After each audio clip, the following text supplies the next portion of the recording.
राजा भर्तरी अवंतिका नगरी के राजा, जिन्होंने अपना कर्तव्य बखूबी निभाया। नमन है ऐसे राजा को जिन्होंने क्षण मात्र में ही अपना सब कुछ त्याग दिया। जय श्री महाकाल दोस्तों, स्वागत है आपका नगर भ्रमण सीरीज के अगले अध्याय में, जहां हम आज आए हैं राजा भर्तरी की गुफा को जानने। तो हम आपको इस वीडियो के माध्यम से भर्तरी गुफा की कहानी भी बताएंगे। तो जल्दी से चैनल को सब्सक्राइब कर लें। वीडियो पसंद आ रही है तो वीडियो को लाइक जरूर करें और कमेंट में बताएं कि आपको नगर भ्रमण सीरीज पसंद आ रही है या नहीं।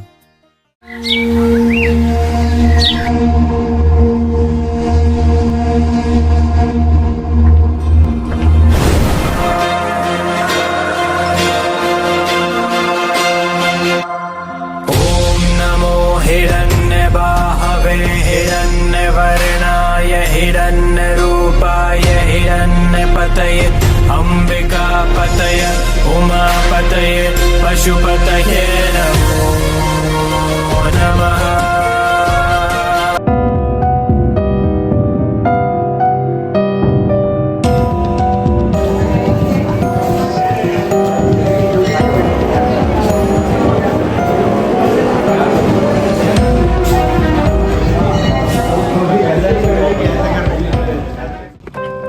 राजा भर्तरी प्राचीन उज्जैन के बड़े प्रतापी राजा हुए। राजा भर्तरी की 3 पत्नियां थी और वह अपनी तीसरी पत्नी पिंगला पर मोहित थे एवं उस पर अत्यंत विश्वास किया करते थे। एक समय राजा के नगर में एक गुरु का आगमन हुआ जिनका नाम था गोरखनाथ। राजा भर्तरी ने गोरखनाथ का उचित आदर सत्कार किया। इससे तपस्वी गुरु अति प्रसन्न हुए और फिर उन्होंने राजा को एक फल दिया और कहा कि हे राजन, इस फल को ग्रहण करते ही तुम सदैव के लिए जवान हो जाओगे, कभी वृद्ध नहीं होगे, सदैव सुंदरता तुम्हारे चेहरे पर बनी रहेगी। यह कहकर तपस्वी गोरखनाथ वहां से चले गए।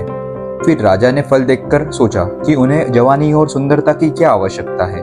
चूंकि राजा अपनी तीसरी पत्नी पर अत्यधिक मोहित थे, अतः उन्होंने सोचा कि यदि यह फल पिंगला खा लेगी तो वह सदैव सुंदर और जवान बनी रहेगी। और फिर राजा ने वह फल पिंगला को दे दिया, परंतु पिंगला राजा भर्तरी पर नहीं, राज्य के कोतवाल पर मोहित थी, तो उसने वह फल कोतवाल को दे दिया, परंतु वह कोतवाल एक वेश्या से प्रेम किया करता था, तो उसने वह फल वेश्या को दे दिया। यह सोचकर कि वेश्या सदैव जवान और सुंदर बनी रहे, परंतु वेश्या ने यह सोचा कि अगर यह फल मैं राजा को दे दूं तो राजा सदैव जवान रहेंगे और एक जवान अनुभवी राजा नगर को सुख सुविधा देते रहेंगे और नगर की सुरक्षा करते रहेंगे। तो यह सोचकर वेश्या ने फल राजा भर्तरी को दे दिया। राजा फल देखकर आश्चर्यचकित रह गए। राजा ने वेश्या से पूछा कि यह फल तुम्हें कहां से मिला, तो उसने कोतवाल का नाम लिया और जब कोतवाल को बुलाकर उससे सख्ती से पूछा तब उसने बताया कि यह फल उसे रानी पिंगला ने दिया था। जब राजा भर्तरी को पूरी सच्चाई मालूम हुई तो वह समझ गए कि रानी पिंगला उन्हें धोखा दे रही है। पत्नी के धोखे से राजा भर्तरी के मन में वैराग्य जाग उठा और वे अपना संपूर्ण राज्य अपने अनुज विक्रमादित्य को सौंपकर एक गुफा में तपस्या करने आ गए। उस गुफा में भर्तरी ने 12 वर्ष तक तपस्या की। राजा भर्तरी की कठोर तपस्या को देखकर इंद्र देव भयभीत हो गए। उन्होंने सोचा भर्तरी तपस्या से वरदान प्राप्त कर स्वर्ग पर आक्रमण कर देगा।